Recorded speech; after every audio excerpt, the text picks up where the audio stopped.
another edition of Twomey Mailbag. My name's Ben and this is Andrea, and we endeavour to answer your questions in a plain English way that we can all understand. Also a disclaimer, this is not legal advice. Any of the stories that we tell, while inspired by real world events based on real questions that people may have asked us, it's informational, it's not to be taken as legal advice. Okay, so the first question for the week comes from Bill. Bill's question is, my construction company has just completed a large custom home build for a client. The job went for about 18 months and there were lots of variations as a result of the client changing their mind on some design elements of the job, which is pretty common. The job has now reached practical completion and we have entered into the defect liability period. On reaching PC, this is a long question from Bill, on reaching PC, I served my claim for payment, but the client is saying they will not pay until I've completed the defect rectification. The final claim was for 10% of the contract value, so it was 6 figures. I won't put the actual number there because we don't want anyone to be able to identify Bill. And the defects are minor defects, which we will fix, but will take a while because I need to get other trades and things to come back and rectify their work. Lots of detail. Bill asks, what should he do? Do you want to help Bill? I'd love to help Bill. Well, first things first, I think 6 figures is not to be sneezed at. Probably worth speaking to a lawyer about. Yeah.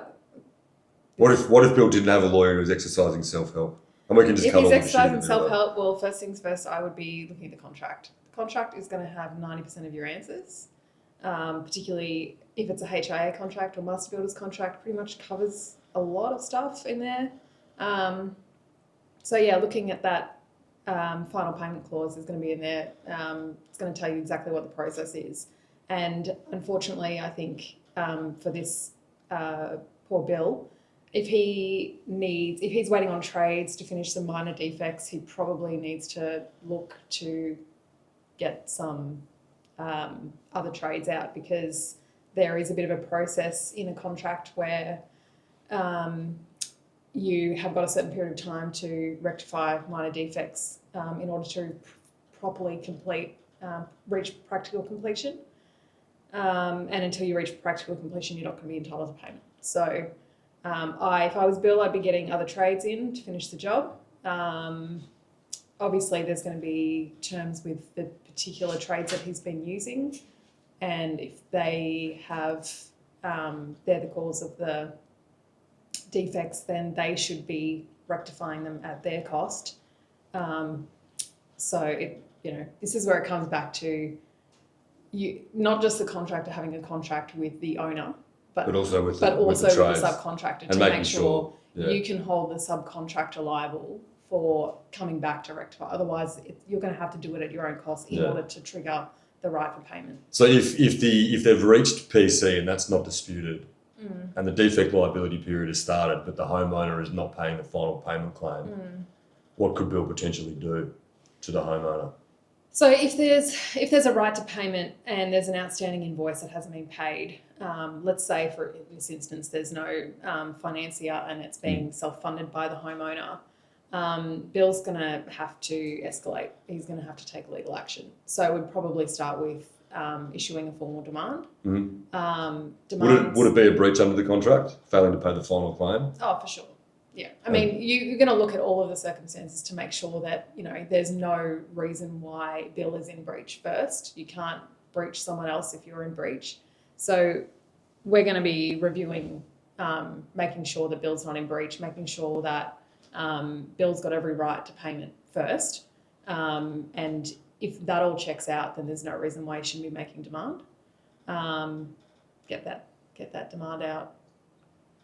Find out if they've got any genuine basis to withhold the payment. Withhold the payment. If Bill was to have the right to serve a notice to remedy breach, and he wasn't himself in breach for any of the defects and they're all minor, and the contract allows him to serve a notice to remedy breach for non-payment of that final claim, he serves the notice to remedy breach, the homeowner doesn't make the payment, so they don't remedy the breach. Yeah.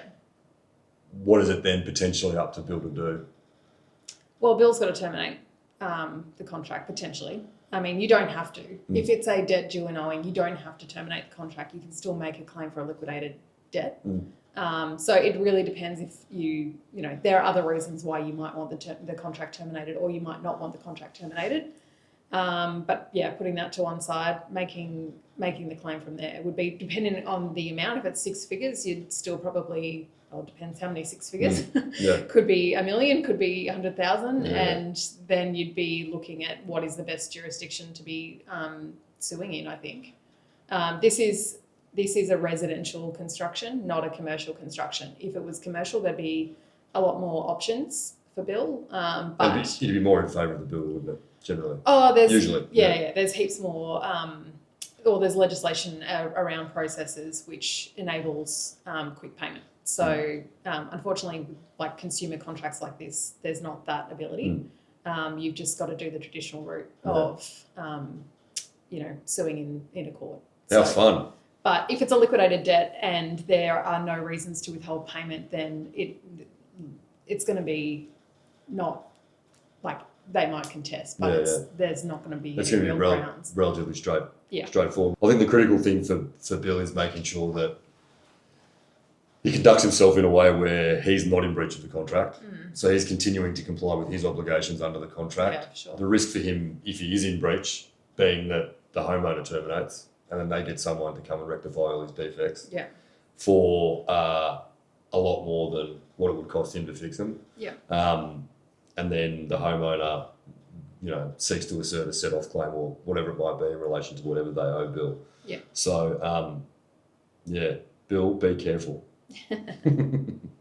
So here we've got a question from a homeowner. This homeowner, we're obviously anonymised names, so no one's waiving legal professional privilege or whatever it might be. Probably know what it is, but we don't. Confidentiality. Confidentiality, that's what I meant to say. There's no lawyers involved yet. So this question is also from Bill. You get a lot of questions from people called Bill. I might have to chat GPT the demographics of every Bill. It's a question from a homeowner. The homeowner asks, I've recently had a builder complete a custom home build for me, so probably not a cheap one. We're currently in the defect liability period and I've made all payments due to the builder, which is good of the homeowner. There are defects, but the builder won't return to fix them. What can I do? Okay. Do you want to help Bill? I wonder if the builder's also called Bill. Yeah. Bill the builder. That would be confusing. Take it away, AJ. Look, congratulations on finishing your home, Bill. Doesn't always happen. But also commiserations for having some defects. You're not alone in this world. Look, I think obviously looking to the contract, there's going to be, our defects liability period, which is going to explain what has to happen. And if you've ticked all the boxes and there's, no reason why the builder shouldn't be coming back, I think there needs to be either notice to remedy breach or letter of demand made on the builder, not called Bill. And what that's going to set out is what the defects are. Who would that person be? Would it be like an engineer or a quantity surveyor? Like quantity surveyor or a building inspector. Sure. They will do that type of thing. It really depends on the extent. You might not want to go to the cost if it's really minor stuff. But if it's like bigger stuff or complicated to explain, you might want to get that person in. Then I reckon if they haven't returned to site to finish the work, you're going to be breaching the builder, potentially terminating the contract and engaging another contractor to come and repair the defects. And then that's going to be essentially, subject to the terms of the contract, convert into a claim that you have against the previous builder or the original builder for, what you've spent on the other builder to get the repairs, the defects fixed. The other avenue, and this really depends on the situation, but if you're in Queensland, for example, there would be potentially a right to make a claim on the home warranty insurance scheme. And all states have their own scheme. Different rules apply, but it's in essence the same thing, where if you've got defective work or incomplete work and you've validly terminated your building contract, then you would have a right to make a claim on that home warranty insurance, and then, QBCC or in whatever state you're in, the equivalent would then be coming out to assess the damage, and then they've got a process get someone to fix it. Getting someone else to fix it, and then they're responsible for making the claim on to recover the money from the builder. But there are limitations to that. So monetary limitations. Okay. So cool. it's not always probably if the defects are minor, they're probably potentially covered in that respect. But if they're major, then it might need some more strategic consideration as to what to do. Yeah. Particularly where the builder might not have the means. It's all well and good to be terminating a contract and running a big claim against the builder to finish the job, but if the builder's got no means to pay you, then you might end up with a big claim against somebody, but that's ultimately worthless because they can't pay it. So, and look, there might be, under your contract, it really depends on what the contract says, but a right to withhold some payment until the defects liability period is over, in which case you can have recourse to that sort of security. Like a retention, like a retention amount.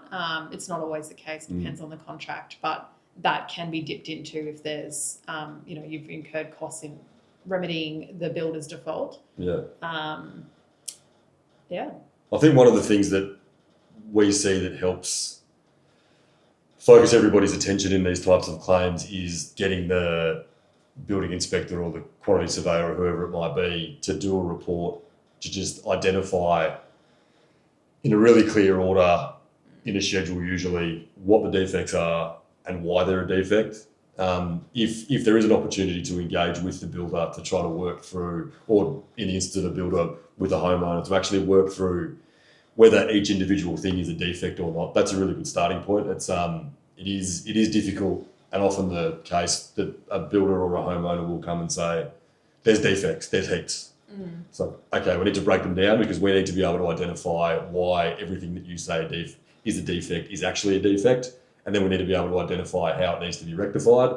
And then if the builder won't do it or whatever it might be, we need to be able to identify what it's going to cost to get someone else to be doing it. So that's a really good starting point to just bring some clarity to everybody in understanding what we're actually fighting about. It's often the case, particularly in residential construction, where you're building a home for somebody, there can be a lot of emotion attached to it, and it just helps make clear what you're actually in disagreement about, so that you can work towards trying to get a resolution. So, thank you for your question, Bill. We look forward to the next question from the person who's probably called also Bill.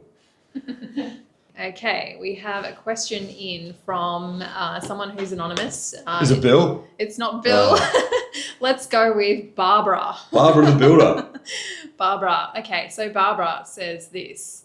I'm a builder with a client who's refusing to cooperate, no instructions, no variation approvals, no payments. I'm thinking of ending the contract, but what are the risks and could I be entitled to compensation? What do you reckon? Thanks for your question, Barbara. This is a tale as old as time. Often you see it arise where the job starts really, really well, and then necessary variations might put some financial pressure on the homeowner, and they can often put their head in the sand and hope the problems go away, but as we all know, they never do. I think the thing to be most careful of is not being in a position where you've terminated the contract where you weren't entitled to. Yeah. So if we sort of look at that being the scenario, if the builder isn't entitled to terminate but does it anyway, the homeowner might accept that termination as a wrongful termination and themselves terminate, which would, in really simple terms, release the homeowner from all their obligations potentially, and give the homeowner a right to get the job finished by someone else and come after the builder for it. So that's certainly a position that the builder doesn't want to be in. So number one for the builder is ensuring critically that you are actually in a position where you are entitled to terminate. Yeah. It might be that Barbara right now isn't, but there's a few things that Barbara can do to make sure that she's done whatever she needs to pursuant to the terms of the contract to give her the right to terminate. It might be that she needs to serve a notice to remedy breach, or if variations haven't been issued in the right way or payment claims not made in the right way or whatever it might be, to get her into a position to validly terminate. If she then validly terminates the contract, that would essentially release her from completing the job and would give her a right to claim not only what she's owed for the work that she's done, but also potentially other losses that she's incurred as a result of not finishing the job. So the simple version of those losses might be the profit that she's lost on the job, but it could be more than the profit in that she might also have lost, builders who are undertaking a number of jobs at any given time have got a program and they've got different crew on different jobs, and it might be that they plan being on this job for 6 weeks in a row or whatever because of what the homeowner's done. And then there's a hole. Exactly. Hole in the program. Yeah. A massive hole in the program. I mean, we've been involved in matters where anonymising names and things where homeowners have, for whatever reason, not valid reasons, not been happy with what's been going on the site, and they've kicked the builder off. And in those circumstances, the builder would generally, depending on what's happened, have a right to serve a notice to remedy a breach, terminate the contract and come at the homeowner for their loss. Yeah, well, that's interesting because if a builder gets kicked off site and they've got their subcontractors turning up expecting to be working that day and expecting to be paid for the work. And they probably have to pay them. Yeah. Depending on those terms, you might have to pay them. That can really put the builder in a pickle. One thing you said before about the variations of payment claims, we see a lot of issues with both builders and homeowners in commercial and also residential and also commercial space, is that people are not following the contract when it comes to variations and payment claims, and it is. I think they follow the contract probably 1% of the time, maybe. Yeah.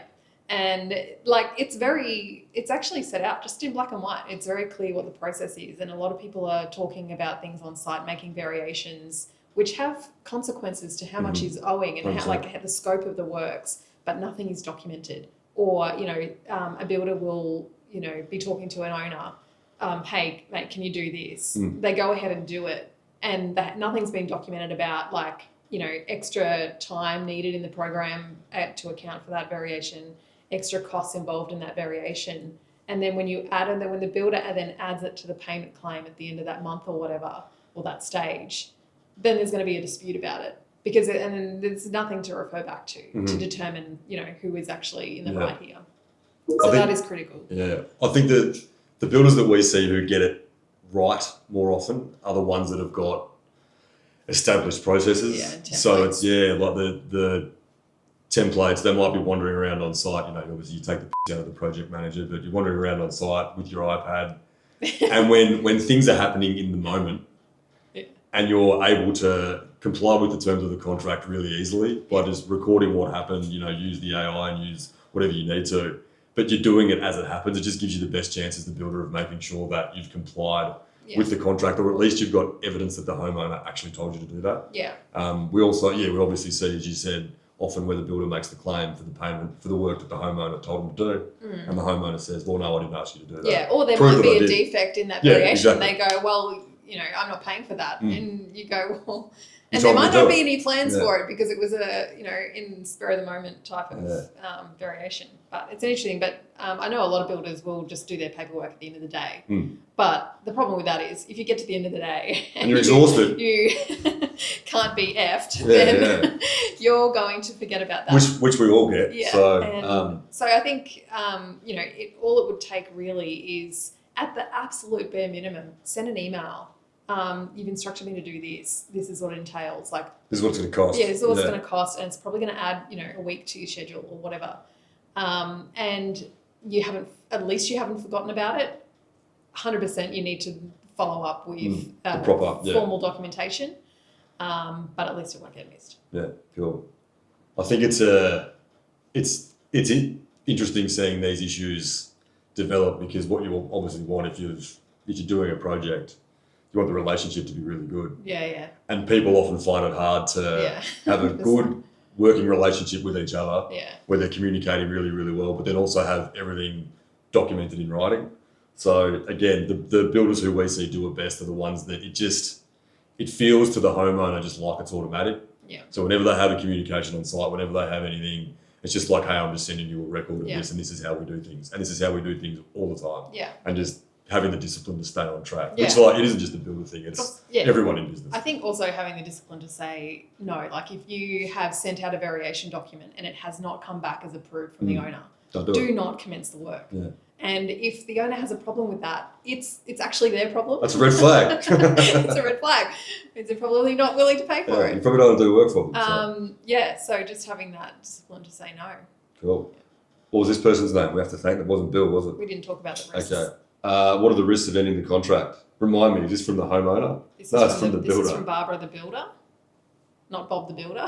That's Barbara the builder. Cool. The risks of ending the contract. I dealt with them at the start in that if you end the contract when you're not entitled to, then you've got a claim coming your way, Barb. Unfortunately for you. Otherwise, the risks of ending the contract, they're probably just the usual recovery risks. I mean, you might have a great claim against the homeowner, but you might look at it and say, well, they own this land, I'm doing this build, but if the land's heavily encumbered, if they've borrowed to do the build, then you might have a great claim against them, but you might be making a claim against someone whose only asset is a piece of land with an unfinished house on it. Yeah. And the cost of finishing the house is more than the whole lot is worth. So it could be that despite doing everything right, you are out of pocket. But you've sort of got to weigh that risk up with how much further out of pocket are you potentially going to be at the end of the job. I know that there's certainly scenarios that pop up where locking in potentially a little bit of a loss is actually more attractive than continuing down the track for another year and like the chasm between the parties getting bigger and bigger and bigger and the loss being a whole lot bigger. So usually it's the case that if there's problems with the relationship, at the front end of the project, it usually doesn't get better.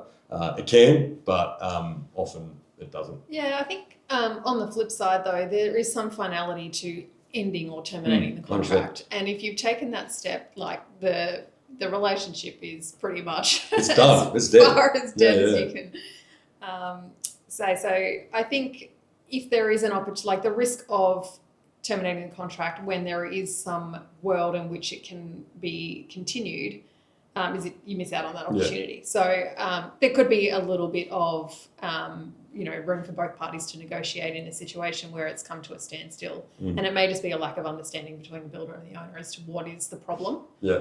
So having some conversation or like a little bit of a mediation session, not formal, could help. Yeah, and getting, depending on the value of the work, potentially having, if the best way forward is to complete the work, having a superintendent or someone like that independent appointed to just come and be the umpire throughout the rest of the job to make sure that you can keep it on track as best you're able to. Yeah, and we've done Could that. Be an idea, Barb. Yeah, we have done that 100%. A number of times where things have really gone derailed and we've got it back on track and everyone behaves themselves moving forward and they're happy days. They reserve their rights and then they get to the end of the job and they can't bother going after each other. So. And they no longer hate each other. They no longer hate each other because the house is beautiful, because you build beautiful houses, Barb. Well done. Thank you, Barb, for your question. I hope she likes Barb instead of Barbara. We made her up anyway, so who cares? Okay, this one is from a homeowner. New name is Bethany. I was going to say Barry, but it can be Bethany, that's fine. The owner said, Bethany says, I'm completing a build with my builder and the build is going well enough, but I can already see some defects coming at the end. What can I do now to make sure that I'm in the best position when that happens? Go. What was her name? Bethany. Bethany, thanks for your question. I think the most important thing during the build, other than making sure that you're complying with your obligations and all those fun things, is just making sure that you're documenting everything. Yeah. So photographs, and also potentially, look, it depends if you've got access to the site or not. If you don't, it might be hard to do it in a stealth way. So you've got to do it in a way which you don't necessarily want to get the builder offside, because if people know that a fight is coming, they can often tighten up a lot and become relatively incommunicative. And it sounds like Bethany is taking a position here that she realises that getting the job finished is the best way to go, and then figuring out the defects at the end. So, I think it depends if the defects are going to basically be exacerbated by further work. Some contracts might have this built in where if you receive a payment claim for a particular stage, you are actually entitled to go on site and inspect to make sure that the work that has been claimed, payment has been claimed for, that work has actually been done and it's, all in order. And if you don't have that, maybe that's a special condition that, we need to start building into the contract at the outset.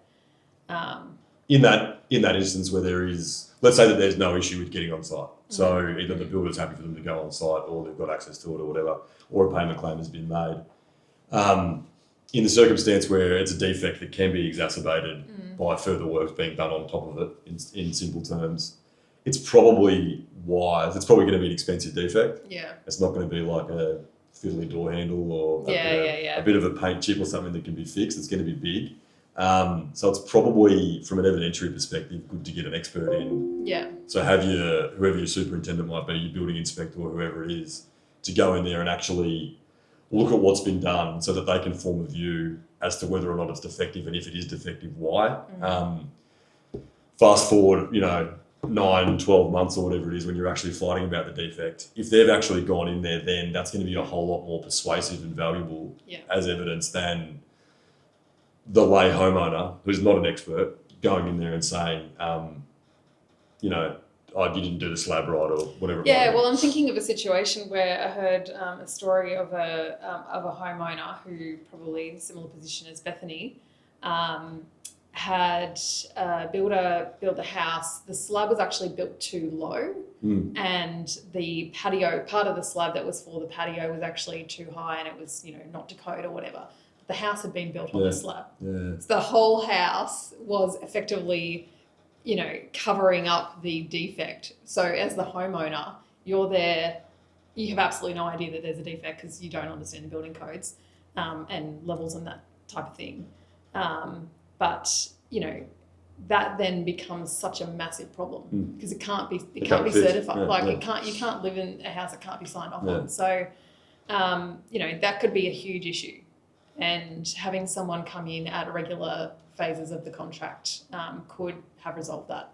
And to your point, having the expert coming in at that point, it could be that warrants everybody just saying, hey, we need to stop. Yeah. This defect needs to be addressed now. Yeah. Because if we keep going and address it at the end, in your story, we can't, potentially. So that's a good question. Or you find some workaround and it's like basically ruins your dream home because you've got to have a workaround for this awkward defect that can't be really rectified. Cool. Good question. Thank you, Bethany. Here is a general question from a builder who says, I often have trouble recovering progress payments from clients both throughout a job and on practical completion. What can I do to make it easier to get paid and make attempts to chase the money and force payment more effective? I think he's asking... As a commercial builder? Yeah, I'd say commercial builder, and I think, because this is a question where you ask lawyers questions, he wants what can I have in my contracts to give me more tools to force payment a bit better? So let's call him Barry. Okay, Barry. If you were acting for Barry... Yeah. What are some tools that you'd like to have in your arsenal? Or what tools would you be looking at from the outset or after the fact? Well, it's probably both. Okay. Ideally, when we're acting for Barry, we've looked at it before he had the problem. Yeah. And we've made sure that we've been able to get all the things that we want into the contracts and the way that Barry does things. Yeah. So what are some of those things that we like to have at our disposal but don't always, to make it easy to get money back for the Barrys of the world? Okay, Barry. So if it's at the outset, I'd be looking at security that is easy to enforce. Could be, bank guarantee, cash, or that type of thing. Could even be an actual real property security. Mortgage over the property. Mortgage over the property, whatever. There's also usually the right to suspend works. So if I was Barry and I'm issuing progress payments throughout the job and I'm not getting paid, why am I continuing to work? Good point. Barry? Stop work. Suspend work formally under the contract. You've got to follow the contract. The risk, if you seek to suspend work and you're not entitled to, or you don't do it in the right way, then potentially you're in breach and the client can burn you. And look, it can be tempting to keep working, but if you're not getting paid, then you're essentially just working for free. So I'd be wanting to make sure that if payment is not forthcoming on time, that you are suspending works formally under the contract, making sure you're entitled to do so. And then you've got avenues from there. If it's at the end of the job, that's obviously not an option, but you're still going to have rights to issue demands notice to remedy breach and all that stuff. But there is specific legislation around commercial builders getting paid and the process for that. So it's going to be issuing a payment claim. If the payment claim is not responded with a payment schedule, then that is by default a debt due and payable. And then there's a process for like fast tracking your way to a judgment, and then you can enforce the judgment. What else who is this? Things that you'd want in there, and these are this goes to suspending works is super powerful. Yeah. And obviously making the claims in the way that you can to get a judgment against them. Having a right to indemnity costs, it just gives them more. It gives them more incentive to pay you, and then if you do have to incur the legal costs to go after them, at least then if you beat them and you get a cost order against them, you're going to get more cost against them probably. So that's useful. Yeah, particularly if the progress payments are like, say, in the tens of thousands of dollars, and you've also got to spend tens of thousands of dollars to, recuperate that payment. And these fights can be super expensive. Yeah, especially really if they intense. come back. They're like, let's say, for example, a progress payment claim is made. There's a payment schedule that comes back and says, all this work is defective and whatever, or you've got an interim defect fight basically. You're going to have a massive fight. And it's going to cost a lot of money, but having that ability to actually add on your legal costs, assuming that you were in the right in the first place, is pretty powerful. Super valuable, yeah. What else could Barry? Is it Barry? Yeah, it's Barry. Yeah, Barry. So that happens when you make up names. You forget what the name is. One important thing is knowing who your client is and knowing how valuable having a claim against them actually is. Yeah. Because it might be that you want some person to give a personal guarantee or some other entity that has all the money. If you're doing, for example, a job for a special purpose entity that has just been incorporated by some joint venture partners or whatever to do this particular thing, they're obviously doing that so that they can quarantine risk.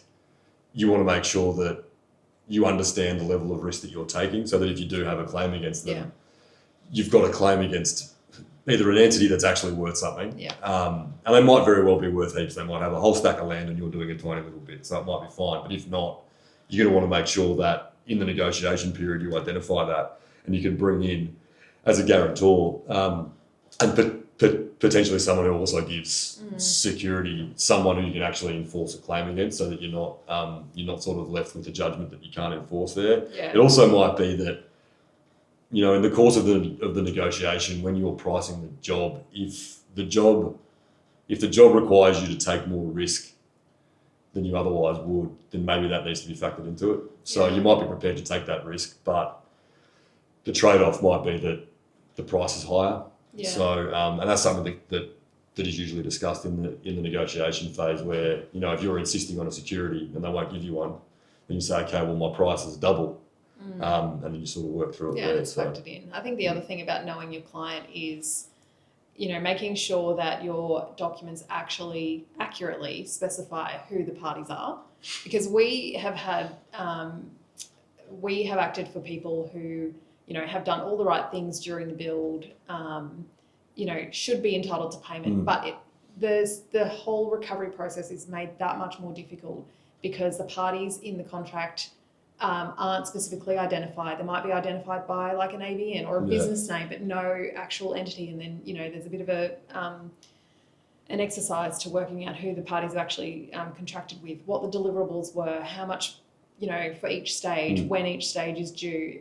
Just making sure that your contract's really tight is pretty important. Cool. Prevention is better than a cure, Barry. Yeah. Easier, cheaper. Much. Cool. That's our last question for this building construction session of Twomey Mailbag. Thanks for tuning in. Don't forget to like and subscribe. And if you've got any questions, don't hesitate to put them in the comments. Don't identify yourself in the comments because you might cause yourself some problems. Or send us your questions via email. We'll put the email in the comments so you've got that there, and we'll endeavour to get to them and make sure that we're answering the questions that you want to hear the answers to. Thanks for tuning in. You're good at answering them. I'm good at asking them. You're not good at answering them. Beep.